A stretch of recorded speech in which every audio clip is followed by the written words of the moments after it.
Hi internet family. So this video may be a little all over the place. It's just a vlog vibe of an epiphany that I got today, and it's also women's talk. So if you have a uterus, because this is all going to be about uterus things, feel free to stay. If you don't have one, you can still stay. If you love anyone with one or will ever love anyone with one, so that means partner, offspring, friends. So it's uterus talk. So yeah, I'm just gonna take a sip of my water and let you go if you want. Okay, great. So we're gonna talk about blood things, all right, y'all? So this cycle, so I'm currently on day 3, and over the course of my life, my relationship has changed with this. I'm sure the same is true for a lot of you. I know it changes different stages of your life. It changes when you have children. Mine changed around sexual trauma that I had in my life. It wasn't very painful, and then I had some sexual trauma like in my early 20s, and it was really painful and debilitating for a long time. And then now I'm on the other side of that and have been for quite a minute. So I've gathered these bits of information along the way, things like the holistic versus allopathic spectrum there. Allopathic being totally like on artificial hormonal control, birth control, when you do have your period, powering through with caffeine and ibuprofen or Midol or whatever. And I support that if that's what feels best to your body. I'm closer to the opposite end. I was on birth control for a year. I didn't want to go on it. It felt wrong and it wrecked my whole system. And it took me a couple years after I got off it to regain my correct hormonal balance. But I know it works really well for some people, so I can't say it's a bad thing overall. Anyway, so this is the lead-in to the epiphany that I just had. So when I was in graduate school, I went away for a week-long retreat that my grad school used to have for transpersonal psychology. We would all go and be in these immersions a couple times a year. And at the time, the program that I was in was very attractive for people who were at the end of one career and wanting to dive into another one. So people who'd already been doing their thing 20, 30 years and then decided to get different education, or for instance, there were some mothers in there who had been educated, but then they had their kids and devoted their lives to raising their kids, and then the kids were old enough to go on and didn't need their full attention anymore. So like, okay, I'm gonna go back in. So this to say I was the youngest one because I just went in straight after my other grad school. So I was in my early mid 20s, maybe late 20s at the time, and a lot of the women who I was paired up with were in their 40s, 50s, which was so great because I got all this amazing advice. You know, we all, if we're lucky, have access to our mothers, aunties, grandmothers, whatever, but having women around who've walked life experience more, you don't have to recreate the wheel so much. I'm very grateful. So one day during this retreat, I had my period, and this is when it was really bad. I had just had my trauma a couple years before this, and I was still deep in it. I had not learned to clear it. It just was hell on wheels every month when I got my period. And I would get very tired, exhausted, depleted, sad. You know, it's not just the physical pain, it's also the pain of millions of women and their heart and their trauma. If you know, you know. If you don't know, I'm so happy for you. But if you do know, you know. And so anyway, I would power through. I would, keep popping ibuprofen or Midol or whatever it was. And we had to go to this seminar, and one of my girlfriends, we were all in a cabin together, said, Charis, just stay and sleep. Like, you're so tired. Just sleep. And I was such a goal-oriented, wanted to always be steady, never wanted to miss like a commitment vibe, that it had never occurred to me just to skip it and sleep, just to skip school and sleep. It had never, I did not consider that an option for myself. And then everyone else, of course, was like, yes, that's what you should do. You shouldn't go, you stay here and sleep. So I did. Felt so rebellious and, scary new thing. And when I woke up for the first time, because this was on the heaviest day, which is day 2 usually for me, I woke up after a long nap. First off, I was surprised that I could even sleep. And I woke up after a long nap and I felt wonderful. I felt totally okay in a way. Here comes my cat. He's going to jump on the table. Sorry, y'all. In a way that I hadn't ever, I don't think. Hey, you wanna come here? Come here. Sorry, y'all. Salem wants to make an appearance. He's creating mayhem until I give him love. So that was one thing. I was like, who knew that just simply sleeping would cure your period, painful period stuff? Like, who knew? I didn't know. And again, I had not learned all that much about holistic medicine yet, like a little bit, but this was still, baby healer territory. So that was amazing to realize. And then fast forward, that was probably 15 years ago. Okay, so fast forward through, in that time I got married and divorced, moved all over the country, had some huge tragedies, have redone my life like 5 times. And the epiphany I just had this past period. So I've been experimenting with my sleep schedule in November. Every month I try to have a new kind of focus that I will sometimes keep embracing once the month is over and sometimes release it, but just something I'm dedicated to. And this month I'm getting into a different circadian rhythm, different sleep schedule, because the winter's coming, day and night are different, and I thrive on a little bit different of a sleep schedule when I'm lucky enough to do it. When my life is predictable enough and I can set my life up to be predictable enough, when I have that luxury, I can do this. So my goal the first week was to just wake up in the middle of the night, walk around, just kind of be awake and then go back to sleep. And then the second week it's changed again because I got my period, and my period tends to make me kind of nocturnal. Like I want to be up, I just can't really sleep much at night, so I want to be up at night. And then during the day, I'll often not, here's what I've learned. It's not that I'm less productive, but my rhythm is different. So if I try to do things at the same time on the clock than I usually do, they won't get done and there's a lot of resistance. I'm really exhausted, blah, blah, blah. But if I let myself kind of run around and be at the whim of my body and my own unpredictable energy levels during that time, then I somehow get as much or more done. It's just different. You would think I would be able to predict the cycle in the moment. I can't. The thing is, do with what your body says, and you don't always know what it's going to say. So, anywho. So this time I'd already been experimenting for like a week. Look how funny he looks. Hello. Sorry, y'all, I had to. Anyway.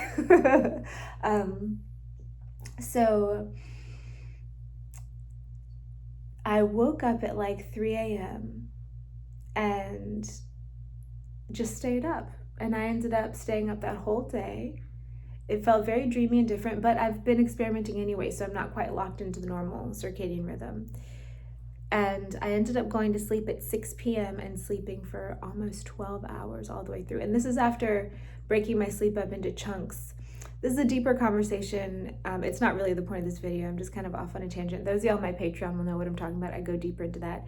If you want to study up on it yourself, you can read the book Seth Speaks, which was like a spiritual channel book that came out in the 70s or 80s. And that's what kicked off my exploration of sleep schedule shifting. So go find it yourself, make your own opinions about whether to do this. Anyways, I stayed up all day. It felt really lovely. And I just allowed myself for the first 2 days. I luckily this week had a schedule set up that was either already very fluid and the things weren't really time-based that I had to do, so I could move them to another day, or I just had like one appointment that I got in touch with the person on the other end of it and said, hey, can we reschedule? And she was like, yes, I'm on mine too, actually. Let's reschedule.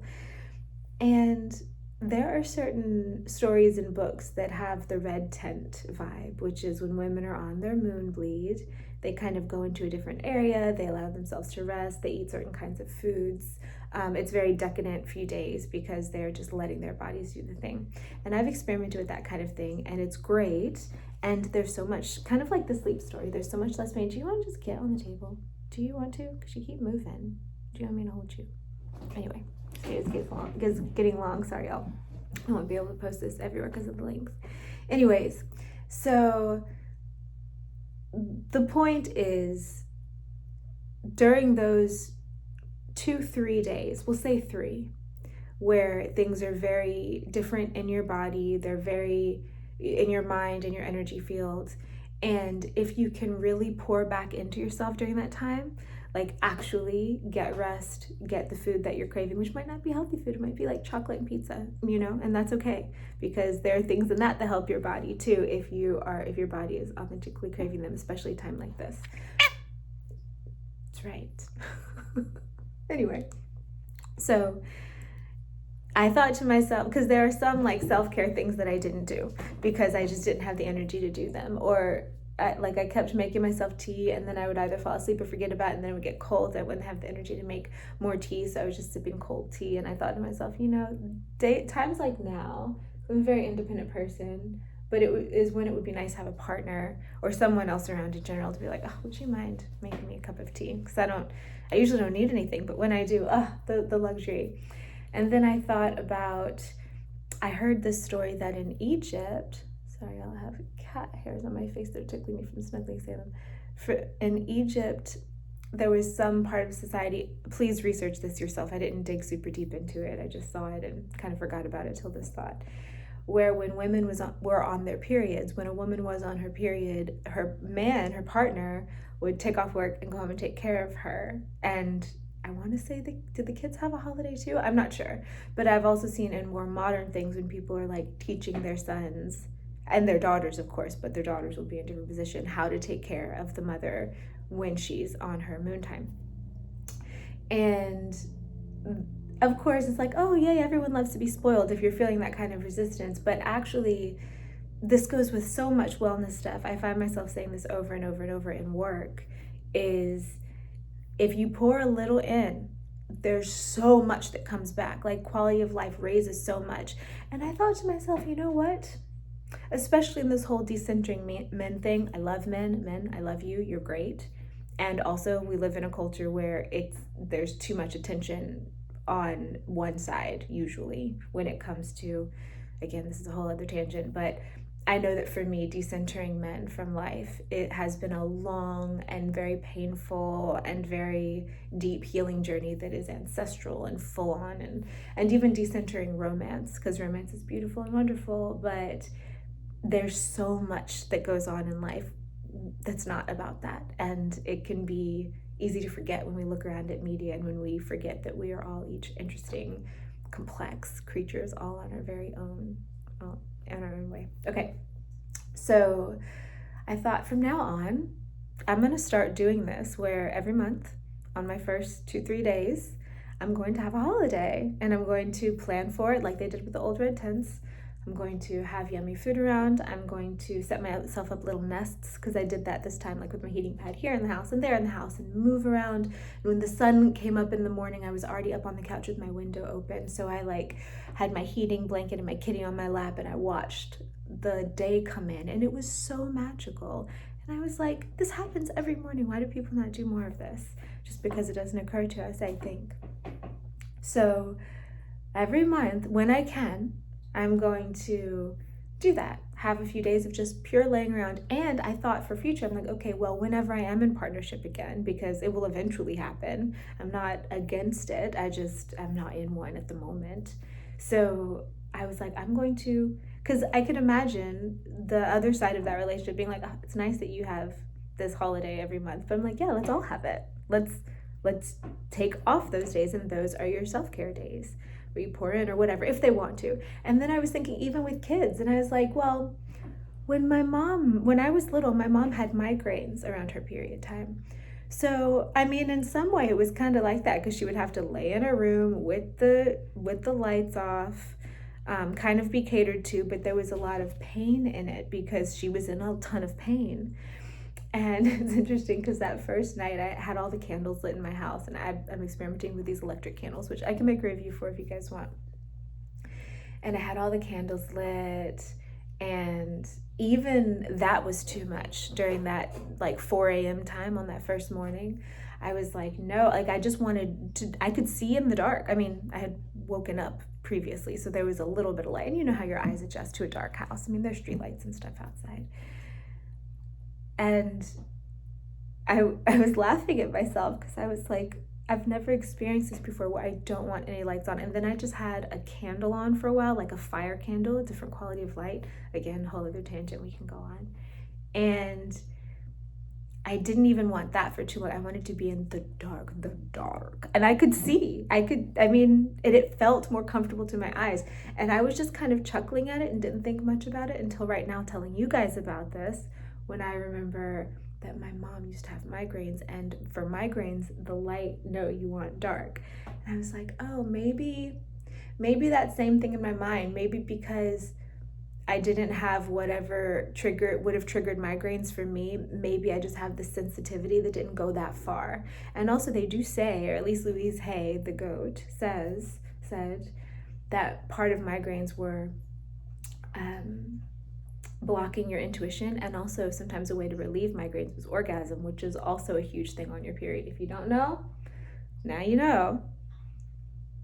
When you have period pain, if you have orgasms, and I'm talking self-created, unless you're with a loving partner who will love you through one and also be interested in running this energy. There's a ton of energy to move through, and if you have orgasms, it helps the energy move through your body in pleasurable ways rather than painful ways. So, I think there might be a link there I didn't see. Anyway, so that is my story. And I think now that we're at 16 minutes and change, I think this will probably only go up on my YouTube. So yay, geek out. I'll also put this up on Patreon, of course. If you guys like to geek out with me in this way, come over to Patreon. We talk about more stuff like that over there, and we do deeper dives and like exclusive conversations and stuff. And if you guys have thoughts on that, let me know. I know there are all kinds of triggers all over this subject, and I talked about 100 different things. So I'm going to go ahead and post this up, even though it's been a little disjointed in my perfectionist mind, maybe wouldn't, but I don't care. We're going to do it. We're doing it. And I love you guys, and I'm also gearing up to teach another Reiki course soon. I was thinking maybe November. Well, November came. Now I'm thinking maybe December. And I'm like, oh, we're halfway through November. Maybe January. But it would be a Reiki 1 course where you learn to do Reiki to yourself. In Reiki 1, you learn to do Reiki to yourself. In Reiki 2, you learn to do Reiki to others. And then in Reiki 3, that's the master level Reiki, where you learn, it's more like, it's more focused on embodiment and grid work, because you already have the layers of the first 2 levels. And then the 4th layer of Reiki is the master teacher level, where you learn to teach Reiki, if that makes sense. Just a little soapbox before I let you guys go. I do not recommend doing the 1 and 2 combined, because in order to really get Reiki 1, in order for your attunement to be complete, you have to give Reiki to yourself for 21 days before your attunement is complete. I've heard that some people don't teach that. I've heard a lot of people do. If you do, yay, great. If you teach Reiki and you didn't teach that to people, I would recommend it, because it gives it time to really filter through their body, and they learn what it feels like before they're giving Reiki to anyone else. And then in Reiki level 2, you learn to give it to other people, and you learn how to set up the pillows to make it ergonomic on the surface, and you learn how to use it through their body, and you also get the distance healing Reiki symbol, so you can send it distance-wise. Anyway, talked about a million things. This is a long-ass video. I love you guys. Have a great day, and let me know what your thoughts are about the whole bleeding time holiday idea, because I'm doing it. It feels like a life upgrade. It feels like it's something that if I could commit to it for 6 months, life would be different. So hey, here we are. It's month 1. It's November. It's gonna be my 4th month. Ooh, 6 months from now will be my birthday. Halloween is my half birthday, and Beltane is my birthday. Beltane Eve, technically. So, yay. Anyways, love y'all. Have a great day. Bye.